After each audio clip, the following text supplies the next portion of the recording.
Hi guys, John with Addicted to Fishing. Today we're going to talk about chatterbaits and some of my favorite ways to fish them, the gear that I use, and even the trailers. So we'll start out with the actual chatterbait itself. The only one I really truly like to throw is the Z-Man. This is the original chatterbait. And then from there, I like the Evergreen Jackhammer. The Jackhammer, of course, everybody knows everything about it. I like the double keeper on the bottom there. Nice way to keep your bait up on the hook. A lot of people ask if there's a difference between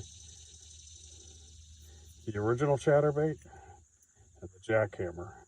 Is this really worth $17? Or are you better off with a $6 bait? I can honestly tell you from fishing with these for a couple of years now, the regular chatterbait does get bit.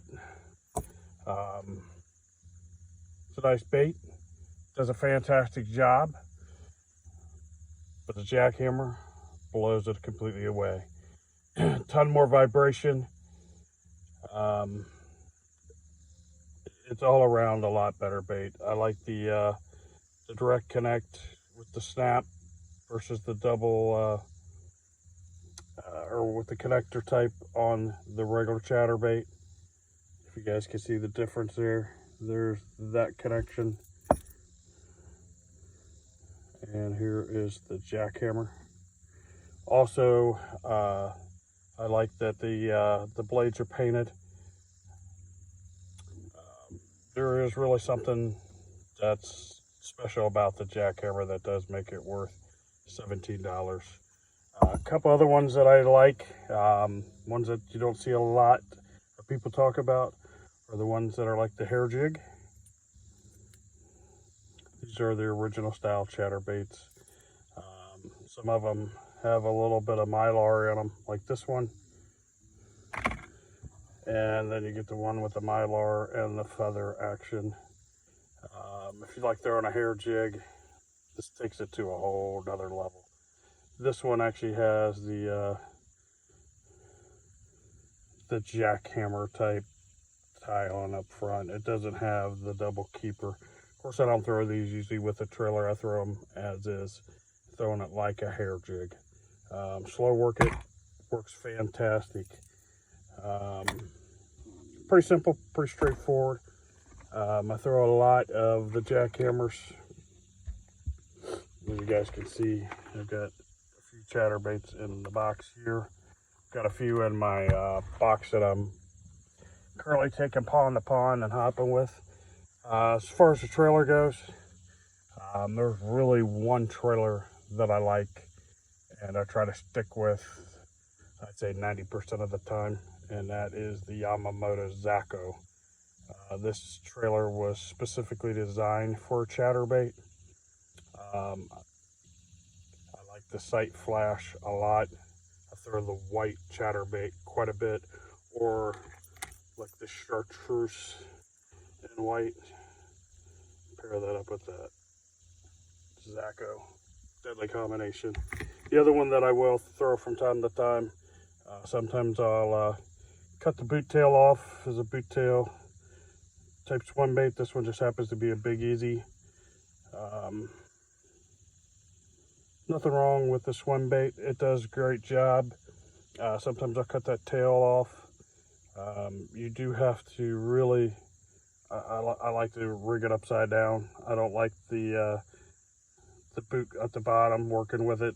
It's just that water displacement off the blade, the water displacement off the paddle tail. I think they kind of start working against each other. That's why a lot of times I'll cut that tail off, kind of go with a tail like this. The other thing I will use, I do rig a fluke up on the back, and a couple other minnow type baits I'll rig up on the back of it, but Zako is probably hands down my favorite chatterbait trailer. As far as the gear itself goes, I kind of go with a little bit different style. But after watching a few videos with Mr. Height and kind of took some of his knowledge of working with the chatterbait, I do go with crankbait rod. It's got a lot of bend in it. Real soft tip. This is specifically designed for crankbaits. This is the Skeet Reese Wright McGill, made by Eagle Claw. This one happens to be 7 foot. It's a medium fast, but I like that really soft tip and that bend that's good for like banging around crankbaits, especially my square bills. And as you can see, I have the chatterbait tied on. This just happens to be the regular cheap chatterbait, but you can see the Zacho trailer on it. I was out fishing this morning, caught several nice bass, including one about 6 pounds, all on the original chatterbait. I don't have any more of the white jackhammers. Had a couple big muskie bite me off up at the spillway at East Fork, and I got to restock on some white jackhammers.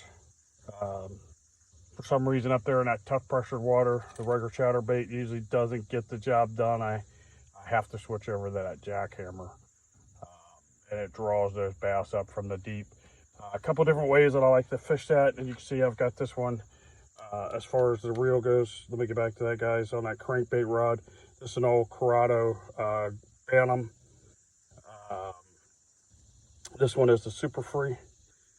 It's one of the old greenies. I have that with 12-pound mono tied on. Yes, I like the mono. I like that stretch that I get from the mono. Anything that I can get with a little bit of stretch and a little bit of extra tip in that, like I was saying, it seems to keep them pinned a lot better. I've thrown it around on quite a few different rods. I've used a spinnerbait rod. I've got the Skeet Reese spinnerbait rod. Got a Bass Pro Shops medium fast rod. Got an old St. Croix, and this is where I really got turned on to it. I have an old St. Croix crankbait rod that's almost like a wet noodle. It's so old and been banged around a lot. It just gets those fish pinned and holds them in. For some reason, I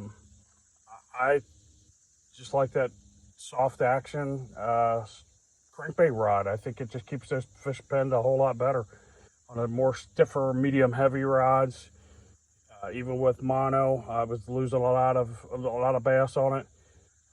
Since I switched over to the crankbait style rod, I haven't lost a single fish yet. And I'm really happy with that. As far as presentation goes, I fish it a couple different ways. Most people, when they think of a chatterbait, they think of casting it out, reeling in, casting out, reeling in. Much like a spinnerbait, I do that. I will burn it just underneath the surface, especially if the bass are up schooling and are chasing shad. You can see them busting at the surface. I'll work that thing almost like a buzz bait. Areas where I know I've got a soft bottom and not as much rocks, I do like to throw it out, work it like a jig. That's one of the best ways to actually fish the chatterbait. I'll slow roll it. I kind of fish it various different ways. Just kind of find out what the fish want. I don't think there's one time of the year that's better than another for fishing a chatterbait. I fish the chatterbait all year round. I live here in Southwest Ohio. We've had some mild winters. So sometimes I'm able to get out in February, late February, start fishing. Throw the chatterbait then. I kind of work it a lot slower in that time of the year, but I catch fish in January, catch them through the spawn, summer, fall, even into winter. I don't see a time of the year that's bad for throwing a chatterbait. Just my experience with it. You guys might find times of the year that don't work as good for you. Just depends upon your area of the country that you're living in. I've got smallmouth, largemouth, spotted bass, white bass, hybrid striper, catfish, crappie. I've got almost everything that swims in the water on a chatterbait. Haven't landed a muskie yet, but I don't fish a steel leader or anything like that. So you kind of got to get lucky without one of them big teeth coming up and cutting that line. But guys, if you haven't fished a chatterbait and you're not sure how to fish a chatterbait, I hope that information helps you. We're going to try to get back to pushing out videos a lot more. I had some health issues that I had to overcome. About a year ago, I gave up smoking. About the same time I decided to quit smoking for good, I found out that I was a diabetic. Pushed through a lot of those personal issues myself. Really couldn't get through to get out and have that motivation and drive to make these videos. I'm going to try to do that more. I'm going to try to actually suit up a few times and try to do some fishing videos. Place as that today, if I had my gear on, I could have had a really good fishing video for you. I'm figuring at the least I can just get out and show you guys how to technique fish some of the stuff. I fish a lot of these baits a little bit differently than the average guy does. So I'll give you a little different approach to it. Please, guys, hit that subscribe button, hit the like button, and you can hit that notification bell to let you know when I'm pumping out new videos. Like I said, hopefully I'll get a whole lot more coming. I got a lot of things I want to get done and get across to you guys and show you guys. Until then, tight lines, and we'll see you in the next one.